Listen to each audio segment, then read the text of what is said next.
the European migrants came over, they just brought so many more spices and different ways of cooking with their pastry, you know, things like baklava and so many more, so much more variety that it's just so exciting that people are just curious and they just want to know and learn and find out. And I really think it's great for those people at the time to actually be brave and try those different things, going outside their comfort zone, because it would have been just so different for them.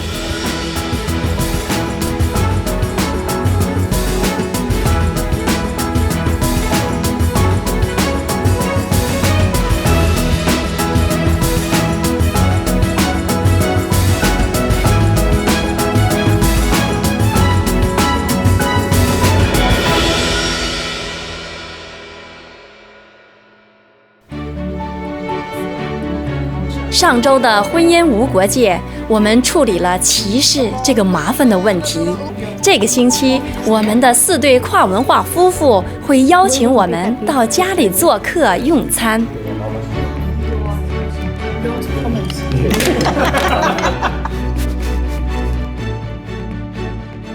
For cross-cultural relationship, there are two big challenges. One is language. The other one is culture.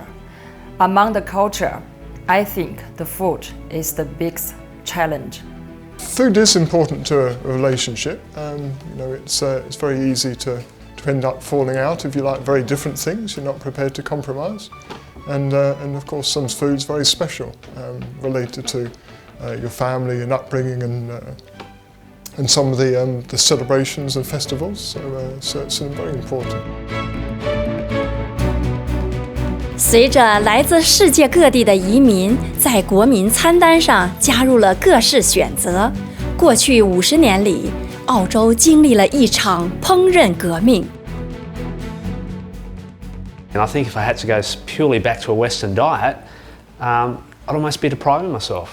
The food from China is just is fantastic, and I think the culture, the differential for Caucasians, I think that food is a source of entertainment and a source of pleasure, but for the Chinese it's actually a source of lifestyle, and it's a really main substance of life, so I love it. 中国料理其中一项就是受到大众喜爱的饺子。So dumpling is the best food or best dishes we serve as a family meal or when we have guests. So especially if there are guests coming or if somebody's leaving or in some big festivals like Chinese New Year. We particularly like the Chinese dumpling, not just for the food itself, but it's a kind of family bonding as well. Ian 的妈妈 Norma 最近变成了饺子的粉丝。I always ask for dumplings because when we have dumplings, everybody gets in, everybody works together. I'm better with the dumplings than he is. And it's a really good family time together. Yeah. And it's a blending of the two cultures. 今晚的家庭晚餐 ，Claire 的妹妹 Heather 主动请缨，负责有难度的饺子制作。Cooking these on your own would be impossible. Most important thing is actually using the person who actually wrapped the dumpling like what Clay is doing right now. So it needs to be very tight. But occasionally there's another one is whoever is actually boiled the dumpling, you need to wait until the water is all boiled. And when you put it in there, don't put a lot in there, put a few here, and then you try to stir it in a particular circle. Rather than trying to move it all directions, then it might cut the dumpling.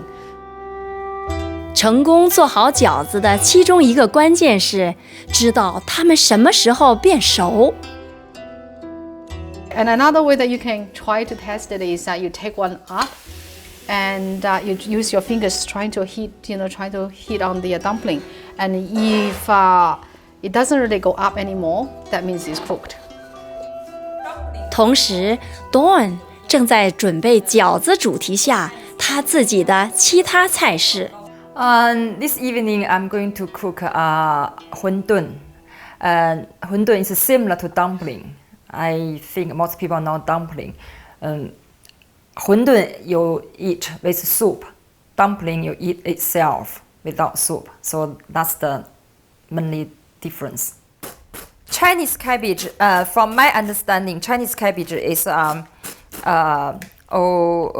is a long big one, and the Western cabbage is a round one. It's quite different. The taste is quite different. The shape is different too. Yeah, I know some Chinese people use the Western cabbage as well, but for me, prefer to use Chinese cabbage. Actually, for dumpling, it's much more complicated in Hundun, and I choose to do Hundun normally because it's easier and the taste is still as nice as a dumpling. And then I mix Chinese cabbage, spring onion, and some ginger with minced pork together. I mix them together. And for dumpling, it's a round shape. It's a round shape. For Hundun, it's a square shape. Yeah. And this is for Hundun, it's much easier to wrap them together. So that's now why I choose to do this one rather than dumpling. I'm using pork mince for this filling, but people can choose, chicken mince, lamb mince, and even you can choose a seafood. Okay, I did it. Yeah, look pretty, isn't it? Yeah, so that's my Hundun for tonight. 休息过后，我们看看大厨婷是如何烹饪。